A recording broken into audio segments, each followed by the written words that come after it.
रिया चक्रवर्ती की गिरफ्तारी भी हो गई है, क्या कहना चाहोगे? देखिए, अगर रिया चक्रवर्ती की गिरफ्तारी हो रही है, इस मैटर को आप देखेंगे करीब 1 महीने सीबीआई को इन्वेस्टिगेशन करते 20 डेज हो गया, लेकिन रिया चक्रवर्ती से 9-9 घंटे पूछताछ हुई, कोई इनकी अरेस्टिंग नहीं हुई थी। स्ट्रॉन्ग जब प्रूफ मिले हैं तभी जा कर के इस डिपार्टमेंट को, नार्कोटिक्स डिपार्टमेंट को, तभी उनकी गिरफ्तारी की गई है।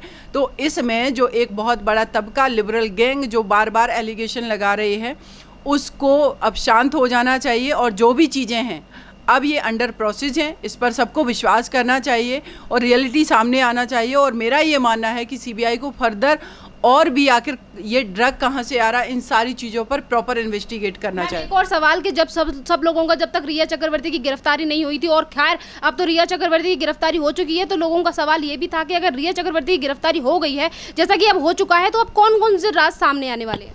देखिए, राज तो ऑलरेडी सबसे बड़ी बात सैरन ये है कि रिया चक्रवर्ती भी, उससे आप ज़बरदस्ती कुछ नहीं निकलवा सकते हो, राइट। वो आप तब कर सकते जब आपके पास अदर कोई प्रूफ होते। सुशांत सिंह राजपूत की हत्या से रिलेटेड ये जो सबूत हैं वो ड्रग से रिलेटेड हैं, लेकिन उनकी हत्या से रिलेटेड तो एक भी, उनके हत्या या आत्महत्या जो भी हुआ उससे रिलेटेड तो एक भी सबूत नहीं है।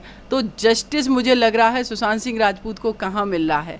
यहाँ तो कि ड्रग की सप्लाई होती थी, उस गैंग में ये लोग शामिल थे और इनको इनका पनिशमेंट अब दिया जाएगा, जैसे कोर्ट में मैटर जाएगा, इन्वेस्टिगेशन प्रॉपर होगी, इंटेरोगेशन होंगे। लेकिन सुशांत सिंह राजपूत का जस्टिस तो देखिए उसी दिन सैरन मुझे लग रहा था, डाउटफुल हो गया था कि उनको जस्टिस मिलेगा जब इनकी एफआईआर पहली बार बिहार में की गई, क्योंकि करीब तब तक 1 महीना हो चुका था। 1 महीने के अंदर जितने भी फैक्ट थे उनके डेथ से रिलेटेड, जितने भी गवाह थे, उनको इन्फ्लुएंस करना, फैक्ट को टेम्पर करना, मुंबई पुलिस सब कुछ कर चुकी थी। और ये बहुत ही मुश्किल होता है कि किसी भी केस में अगर इतनी देरी हो जाए और उस केस के जो कल्प्रिट है वो बाहर घूम रहे, जो कि फैक्ट को टेम्पर करेंगे, ये सारी चीज़ें करेंगे, कैसे पॉसिबल है कि उसको जस्टिस मिलेगा। लेकिन फिर भी मैं एक चीज़ का मुझे आज संतोष है कि सुशांत सिंह राजपूत इस दुनिया में नहीं है, लेकिन अगर बॉलीवुड इंडस्ट्री ने हमारे आउटसाइडर को, जो बाहर से जाने वाले हमारे कलाकार हैं, इन सबको अगर थोड़ा सा भी कभी प्रताड़ित भी करने की कोशिश की तो ये देश ना इन पर फेंकेगा। धन्यवाद मैम। बीएमसी वही कर रही है जैसे इन्होंने सुशांत सिंह राजपूत को वहाँ पर मरने दिया, क्योंकि सुशांत सिंह राजपूत के फादर ने 25 फरवरी को जब इनको मैसेज किया था कि मेरे बेटे की जान खतरे में है, तो इन्होंने कुछ भी रिस्पॉन्स नहीं किया। वो व्यक्ति मारा गया, वो सीबीआई इन्वेस्टिगेट कर रही है कि वो किस वजह से उनकी हत्या हुई, वो बाद में आ जाएंगी चीज़ें, हत्या हुई या आत्महत्या हुई। कंगना रनौत को आप मार रहे हो, उसके विचारों को मार रहे हो, उसकी आइडियोलॉजी को मार रहे हो, उसके व्यक्तित्व को, उसके टैलेंट को मार रहे हो। और इन सारी चीज़ों पर कोई अगर बार करता है तो उस इंसान को वो ख़त्म करने की सोचता है। और वही आउटसाइडर जो मुंबई में जाके अपने आप को प्रूव कर रहे हैं, उसी नैरेटिव को आप ख़त्म करना चाहते हो और यही दिखाना चाह रहे हो कि नहीं, कंगना रनौत तो आउटसाइडर है, हिमाचल प्रदेश से है, मुंबई में रह करके हमारी गुलामी नहीं करेगी तो हम उसका ऑफिस तोड़ देंगे। क्यों इतनी नीचता पे गिर रहे हो आप लोग कि एक स्त्री जो अपने आप को प्रूव कर रही है, टैलेंटेड है, हर तरीके से वोकल है, किसी से नहीं डरती है, तो आप इतनी नीचता पे उतर आए कि उससे जब आज उसके साथ में पूरा देश खड़ा, उसको आप बातों में नहीं हरा सके। उसके लड़ना है तो लॉजिक से लड़िए ना, गाली गलौज पे क्यों आ रहे, ऑफिस तोड़ने पे क्यों आ रहे? इसका मतलब है कि बीजेपी सरकार सेंट्रल में है तो इनको तो पूरा उद्धव ठाकरे, संजय राउत सबके चाहिए, क्योंकि वो तो सेंट्रल में है और सेंट्रल के पास ऑब्वियसली बात है कि ज़्यादा से पावर होती है। और ये हमारा जो भारत है ये यूनियन स्टेट है, सेंट्रल में ये जितने भी राज्य हैं ये इसका पार्ट है, ये इंडिपेंडेंट इनकी आइडेंटिटी नहीं है, ठीक है। तो ये मिलकर के गवर्नमेंट चलती है, यहाँ पर संघ शासित प्रदेश है। तो अगर ये ऐसा कर रहे हैं तो बीजेपी सरकार को क्या ऐसा करना चाहिए? मैम, जिस तरीके से कंगना ने सुशांत सिंह राजपूत का मामला हो, नेपोटिज्म हो या फिर ड्रग्स को लेकर जिस तरीके से अपनी आवाज़ को बुलंद किया, और वो उन्होंने ये भी कहा कि मैं 9 तारीख को महाराष्ट्र आ रही हूँ, जिसके बाप में दम है वो मुझे रोक के दिखाए, और अब ऐसा इस तरीके की बातें दी जा रही हैं, कंगना को धमकी दी जा रही है एक तरफ, और अब उनका जो ऑफिस है महाराष्ट्र में उसे तोड़ने की कोशिश की जा रही है। देखिए, मुझे लगता है कि कंगना रनौत ने जिस तरीके से संजय राउत को आंसर किया है ना कि किसी के बाप में दम है तो रोक के दिखाओ, और ये बात भारत की हर बेटी उनसे कह रही है कि किसी अगर संजय राउत के बाप में दम है, महाराष्ट्र सरकार में दम है, शिवसेना पार्टी में दम है, तो कंगना रनावत को वो रोक करके दिखाएं। परसों वो जा रही हैं 9 सितंबर को, और इवन की वहाँ पर और जो लोग हैं उनके सपोर्ट में भी खड़े। लेकिन दुख इस बात का है कि शिवसेना, जो कि बाबा साहब जो ठाकरे थे, वो हिंदुत्व, हाँ बाला साहब जो ठाकरे थे, हिंदुत्व पे बात करते थे और महिलाओं के वो हमेशा प्रोटेक्शन की बात करते। और संजय राउत क्या बोल रहे हैं? आखिर इनका प्रॉब्लम क्या है?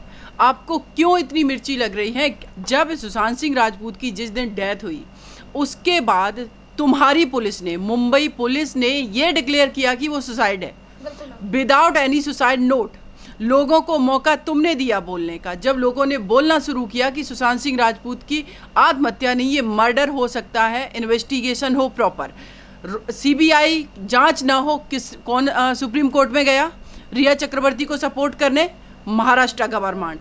बार बार संजय राउत आ करके कभी सुशांत सिंह राजपूत के फादर पे एलिगेशन लगा रहे हैं, कभी कह रहे हैं कि उनको डिप्रेशन था। अब कंगना रनावत ने जो सच्चाई है बॉलीवुड इंडस्ट्री की उस पर बोलना शुरू किया। जब उन्होंने शुरू किया तो कह रहे हैं वो हरामखोर लड़की है। अरे अब अगर आपको बोला जाए कि अगर कंगना रनावत हरामखोर है तो तुम तो बहुत बड़े हो फिर, और किस आधार पे तुम कह रहे हो? कंगना रनावत को भी उतना ही अधिकार है, चाहे इस देश में कोई भी व्यक्ति मुख्यमंत्री हो, प्रधानमंत्री हो, किसी भी पोजीशन पे बैठा हो, लेकिन इस देश के हर नागरिक का उतना ही अधिकार अपनी बात रखने का है। लेकिन गाली गलौज करने का क्या अधिकार दिया गया है? तो मुझे लगता है संजय राउत के परिवार में जो महिलाएं हैं उनको इनको कि तुम्हारी हिम्मत कैसे हुई, क्योंकि इस देश की 49% आबादी का इक्वल हिस्सा है, बोलने का, जीने का, खुलकर हर तरीके से बात करने का उनका अधिकार है। और आप कह रहे हो वो लड़की क्यों? जिस लड़की के बारे में बात कर रहे हो आज वो सुपरस्टार है। आज उनको 2 राष्ट्रीय सम्मान मिल चुके हैं, राष्ट्रपति पुरस्कार उनको मिल चुका है उनकी एक्टिंग के लिए।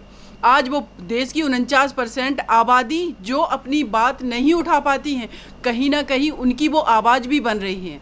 क्योंकि एक लड़की बहुत ही रूरल एरिया से आ कर के मुंबई में जा कर के अपने दम पर अपने आप को प्रूव कर रही है, बिना किसी खान, जो कि वहाँ पर एक बहुत ही पॉपुलर वर्चस्व वाली बात चलती है कि जिन्होंने खान के साथ मूवीज कर ली तो वो बहुत ही लकी अपने आप को फील करेगा। लेकिन उन्होंने क्या मैसेज दिया? नहीं, क्यों खान्स के पीछे? और खान्स के से ज़्यादा अपनी आइडेंटिटी के लिए फाइट करने वाली, अपने आप को प्रूव करने वाली कंगना रनावत ने करके दिखाया है। और उस इंसान को, उस पर्सन को, उस व्यक्तित्व को आप गाली दे रहे हो। और कंगना रनावत को ये गाली नहीं, आप तो पूरी स्त्री समाज को गाली दे रहे हो। जो लड़कियां वोकल हैं, जो बोलती हैं, कल आप सीमा को भी गाली दोगे, कल और लड़कियां हैं जो वो बोल रही हैं मीडिया में, उनको भी गाली दोगे। और क्या पता है कि आप अपने घर की बेटियों को भी गाली देते हो। आप एक सिटिंग गवर्नमेंट में मिनिस्टर की पोजीशन पर हैं और आप इस तरीके की भाषा का प्रयोग कर रहे हैं। तो इसको तो मुझे लगता है कि जितनी भी लेडीज हैं इनको बोलना चाहिए कि क्या संजय राउत जो हैं वो इतनी कमीनीपंती क्यों कर रहे हैं? तुम्हें शर्म आनी चाहिए। और इनको ये सोचना चाहिए ये 21st सेंचुरी है, ये वो प्राचीन एरा नहीं है कि आप किसी भी स्त्री को दबा करके रखोगे, वो कुछ नहीं बोलेगी। मैम आपने इसी बीच एक बहुत अच्छी बात कही, आपने कहा कि एक रूरल एरिया से आके कंगना ने इतनी अच्छा काम किया, अपने बलबूते पे उसने इतनी अच्छी एक्टिंग के नाम पे उसे पुरस्कार भी मिल चुके हैं। और यही बात आज कंगना ने ट्वीट करके भी कही है कि जब मैं मुंबई में आई थी तो मेरा सपना था कि मैं एक ऑफिस लूं, और जो बाकायदा उन्होंने महाराष्ट्र में ले भी लिया है। और उसके बाद ये शिवसेना और ये बीएमसी के द्वारा उस ऑफिस को तोड़ने की कोशिश की जा रही है। एक तरफ ये धमकी देते हैं और दूसरी तरफ उनके ऑफिस को तोड़ा जा रहा है, जिसके पेपर तक है कंगना रनावत के पास। देखिए, ये कंगना रनावत के ऑफिस को नहीं तोड़ा जा रहा है। अगर ये मुंबई में बीएमसी उनके ऑफिस को तोड़ती है तो बीएमसी वही कर रही है जैसे इन्होंने सुशांत सिंह राजपूत को वहाँ पर मरने दिया। क्योंकि सुशांत सिंह राजपूत के फादर ने 25 फरवरी को जब इनको मैसेज किया था कि मेरे बेटे की जान खतरे में है, तो इन्होंने कुछ भी रिस्पॉन्स नहीं किया। वो व्यक्ति मारा गया, वो सीबीआई इन्वेस्टिगेट कर रही है कि वो किस वजह से उनकी हत्या हुई, वो बाद में आ जाएंगी चीज़ें, हत्या हुई या आत्महत्या हुई। कंगना रनावत को आप मार रहे हो, उसके विचारों को मार रहे हो, उसकी आइडियोलॉजी को मार रहे हो, उसके व्यक्तित्व को, उसके टैलेंट को मार रहे हो। और इन सारी चीज़ों पर कोई अगर बार करता है तो उस इंसान को वो ख़त्म करने की सोचता है। और वही आउटसाइडर जो मुंबई में जाके अपने आप को प्रूव कर रहे हैं, उसी नैरेटिव को आप ख़त्म करना चाहते हो और यही दिखाना चाह रहे हो कि नहीं, कंगना रनावत तो आउटसाइडर है, हिमाचल प्रदेश से है, मुंबई में रह करके हमारी गुलामी नहीं करेगी तो हम उसका ऑफिस तोड़ देंगे। क्यों इतनी नीचता पे गिर रहे हो आप लोग कि एक स्त्री जो अपने आप को प्रूव कर रही है, टैलेंटेड है, हर तरीके से वोकल है, किसी से नहीं डरती है, तो आप इतनी नीचता पे उतर आए कि उससे जब आज उसके साथ में पूरा देश खड़ा, उसको आप बातों में नहीं हरा सके। उसके लड़ना है तो लॉजिक से लड़िए ना, गाली गलौज पे क्यों आ रहे, ऑफिस तोड़ने पे क्यों आ रहे? इसका मतलब है कि बीजेपी सरकार सेंट्रल में है तो इनको तो पूरा उद्धव ठाकरे, संजय राउत सबके चाहिए, क्योंकि वो तो सेंट्रल में है और सेंट्रल के पास ऑब्वियसली बात है कि ज़्यादा से पावर होती है। और ये हमारा जो भारत है ये यूनियन स्टेट है, सेंट्रल में ये जितने भी राज्य हैं ये इसका पार्ट है, ये इंडिपेंडेंट इनकी आइडेंटिटी नहीं है।